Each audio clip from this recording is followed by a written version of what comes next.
You can get to the Dragon Arena by talking to the captain guy who's standing in the middle of Xingzhou, and he's also in some other towns. It also says Dragon Arena right next to his name, which you should probably realize takes you to the Dragon Arena. This minigame is set into a decorated version of the Imperial Isle, which is the guild hall you may recognize from most of my videos.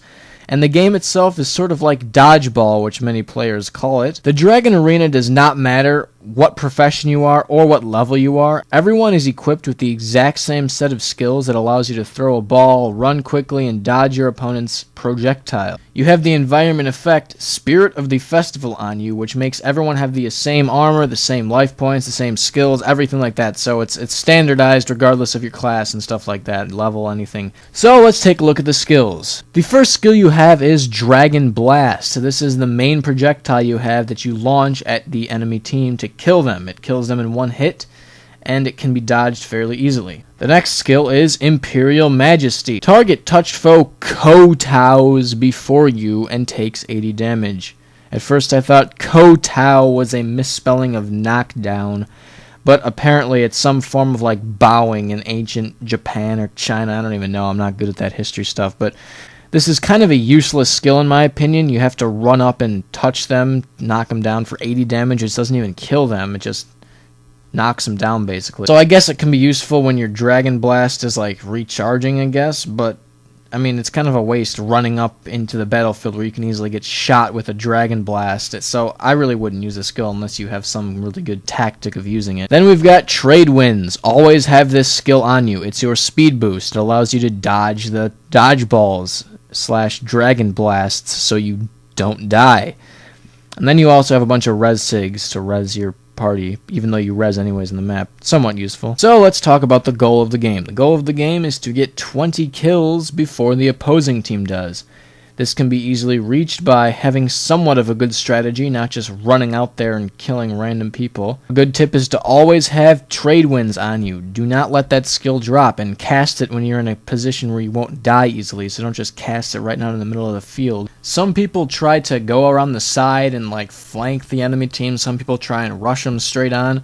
Whatever tactic you use, make sure the rest of your team is pretty much on the same wavelength as you, otherwise it's going to be pure chaos. People are going to be running around in random directions and dying. Also, trying to use your Dragon Blast on characters who are using Dragon Blast on another player is a good way to kill them because they can't dodge it. Also, keep in mind that the trees, the pillars, the walls, all the objects in the arena will block the Dragon Blast, so be sure there's nothing in the way when you cast it.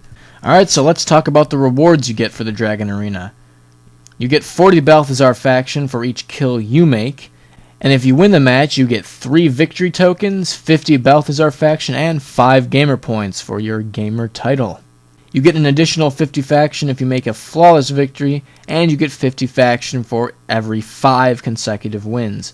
And keep in mind, you don't get gladiator points for this, so stay in RA for that stuff. So yeah, that pretty much wraps it up for the Dragon Arena portion of this video. Let's have some closing remarks before we move on to the awkward ending. Alright, well first I'll answer the frequently asked question, which is how do we get the masks, and I don't know what the mask is going to be.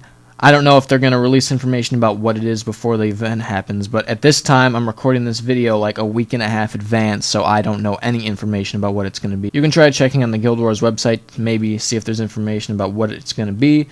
I don't know yet, but regardless, you get it in the same manner as you do previous years. What you need to do is you need to have 250 victory tokens, which is a stack, on the day of the finale. You can get victory tokens by participating in various Dragon Festival quest chains and mini-games, or you can buy them if you're too lazy. I don't know what day the finale is going to be at the time I'm recording this, so I will put the date up on the screen right here. That's the date the finale is.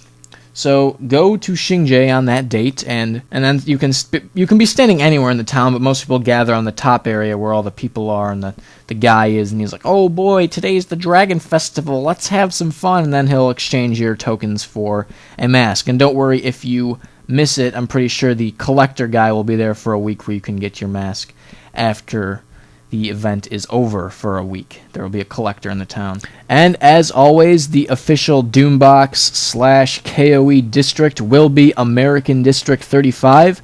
This time it's not just going to be for the finale, but for the entire Dragon Festival. So if you want to meet me or be with other viewers of mine and stuff like that, you can come to American District 35 during the entire Dragon Festival and the finale, and that is where we will be hanging out and doing stuff. Sitting on the rings AFK all day. Maybe not. Also, if this video wasn't enough for you and you want more Dragon Festival stuff, feel free to check out my Guide to the Lucky Title, which explains about the lucky and unlucky titles, standing on the rings, all that good stuff.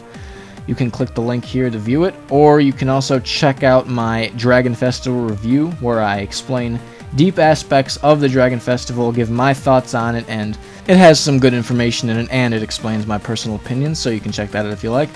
Or if you want to see a good old-fashioned, low-quality, classic guide, you can check out the Canthan New Year guide, which isn't very relevant, but it still has more information about the other mini-games that aren't mentioned in these videos, if you're wondering what they are. So you can feel free to check those out if you want more information about this festival.